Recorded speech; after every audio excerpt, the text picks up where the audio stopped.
ભરૂચમાં ભીડભંજન હનુમાન મંદિર અને હજરત પીર સૈયદ નવાબ સુલતાન બાવાની દરગાહના પટાંગણમાં કોમી એકતાનો માગસર માસના કોઠા પાપડીના મેળામાં લોકોનું માનવ મહેરામણ ઉમટ્યું હતું। ભરૂચના મહાત્મા ગાંધી રોડ ઉપર આવેલા ભારતી ટોકીઝની પાછળ ઐતિહાસિક હનુમાનજીનું મંદિર આવેલું છે અને આ મંદિર હજારો હનુમાન ભક્તો માટે આસ્થાનું કેન્દ્ર બની ચૂક્યું છે અને આ વિસ્તારનું નામ પણ દાદાના નામથી એટલે કે હનુમાન દાદાના નામથી ભીડભંજન રાખવામાં આવ્યું હતું અને ભીડભંજન હનુમાનજીના સ્થાનક નીચે એક પાતાળ કૂવો હતો અને હનુમાનજીને ચડાવવામાં આવતું તેલ કૂવામાં જતું હતું અને કૂવામાં હનુમાનજી સાક્ષાત બિરાજમાન હોવાનો અનુભવ પણ સ્થાનિકોએ કર્યો છે, પરંતુ કૂવામાં કેટલાક લોકો પડી જતા હોવાના કારણે લોકોની સાવચેતીના ભાગરૂપે હનુમાનજી મંદિર નજીક રહેલા પાતાળ કૂવાને બંધ કરી દેવામાં આવ્યો છે। પરંતુ આજે પણ ભીડભંજન હનુમાનજી દાદાને ચઢાવવામાં આવતું તેલ પુરાણ કરાયેલા કૂવાની અંદર જતું હોવાની અનુભૂતિ ભક્તો કરી રહ્યા છે અને ભીડભંજન હનુમાનજીના દર્શનનું વધુ મહત્વ માગસર મહિનામાં હોય છે અને આ માગસર મહિનાના દર ગુરુવારે મંદિરના પટાંગણમાં કોઠા પાપડીનો મેળો યોજાતો હોય છે, જેના કારણે સમગ્ર ગુજરાતમાંથી હજારો ભક્તો દર્શન અર્થે આવે છે અને દાદાને ટાઢો ખોરાક પ્રસાદ અર્પણ કરી પોતાની બાધાઓ માનતાઓ પૂર્ણ કરતા હોય છે। માગસર મહિનાના પ્રથમ ગુરુવારે જ કોઠા પાપડીનો મેળો ભરાતા મોટી માત્રામાં યુવાન યુવતીઓએ મેળામાં કોઠા લડાવવાની મજા માણવા સાથે ચોખાની પાપડી આળોગવા સાથે મેળાની મજા માણી હતી। માગસર મહિનો છે। આ માગસર મહિનામાં પહેલો ગુરુવાર છે। ગુરુવારના દિવસે અહીંયા ભીડભંજનનો મેળો ભરાય છે।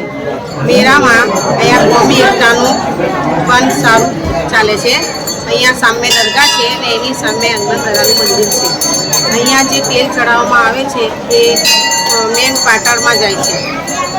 એની ખાસ કહેવત છે કે અહીંયા જે તેલ છે ને એ ખાસ પાટણમાં જાય છે અને તેલ ચડાવવામાં આવે છે અને જે મનોકામના છે જે બહેનોની કે ભાઈઓની કોઈની પણ અહીંયા પૂરી થાય છે। માગસર મહિનામાં મેળો ભરાય છે અને ઘણા બધા આવે છે, દૂર દૂરથી આવે છે બધા ભાઈ ભક્તો।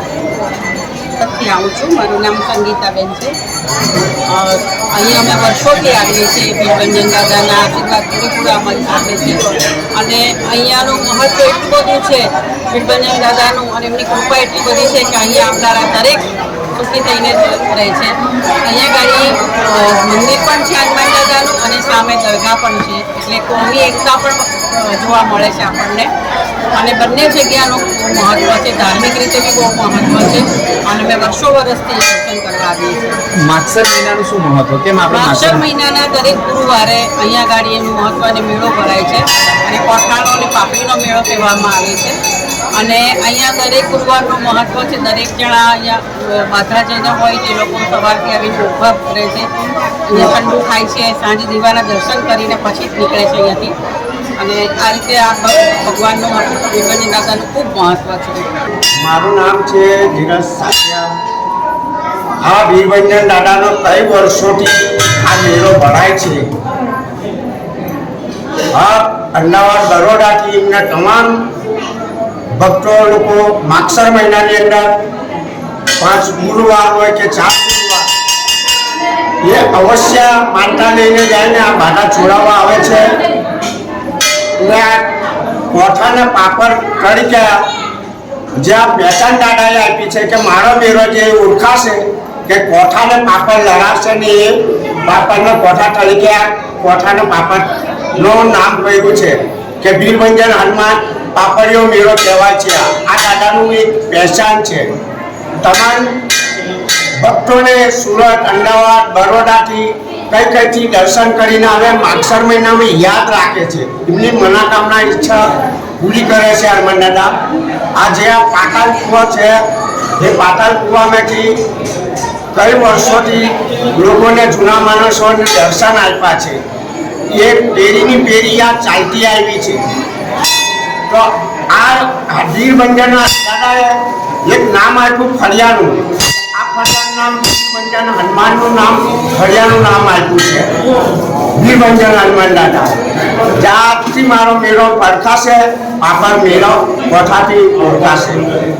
ભીડભંજન હનુમાન મંદિરની સામે જ હજારો વર્ષો જૂની હજરત પીર સૈયદ નવાબ સુલતાન બાવાની દરગાહ, જેની સ્થાપના દરગાહ ઉપર લખેલી તકતી મુજબ 10,068 દર્શાવવામાં આવેલ છે અને દરગાહ સાથે પણ કોઠા પાપડીના મેળાનો અનોખો નાતો રહ્યો છે।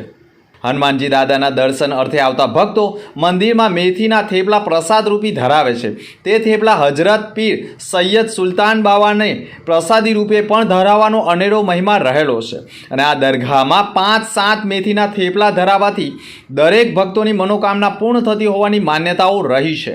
જેના કારણે મંદિર અને દરગાહ બંને ધાર્મિક સ્થળો પર તમામ ધર્મના લોકો માગસર મહિનાના દરેક ગુરુવારે યોજાતા કોઠા પાપડીના મેળામાં આવી ભીડભંજન હનુમાનજી દાદાના અને હજરત પીર સૈયદ સુલતાન બાવાના દર્શન કરી ધન્યતા અનુભવે છે.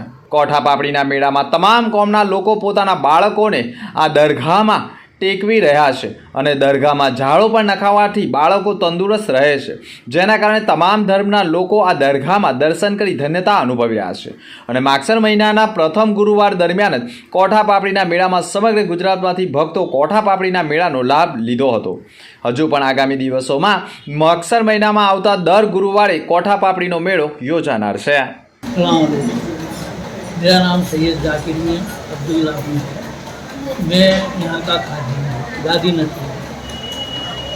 यहाँ हर साल दिसंबर माह में मागसर महीने के अंदर कोठा पापड़ी का मेला हुआ. यहाँ सामने मंदिर है हनुमान दादा का और सामने पीर बाबा की दरगाह है. यहाँ हर कौम का लोग आता है और कौमी एकता का प्रतीक ये मेला भराता है. यहाँ लोग हर कौम का लोग आता है और दर्शन का लाभ लेकर जाते हैं और अपनी अपनी मान्यता लेकर जाते हैं और उनकी मांगी मुराद पूरी करते हैं. दरगाह में जो थेपले चढ़ाते हैं उसका क्या मतलब? यहाँ पर ठेपले का मतलब है कि यहाँ पहले से ही यहाँ के प्रसादी में थेपला ही होता है और लोग यहाँ थेपला लेके आते हैं, यहाँ चढ़ाते हैं और बाहर एक साइड पर बैठ के खा कर जाते हैं. इसका 1 साल तक उनको कोई जात का बुखार ये नहीं होता है. यहाँ की जियादी है थेपला.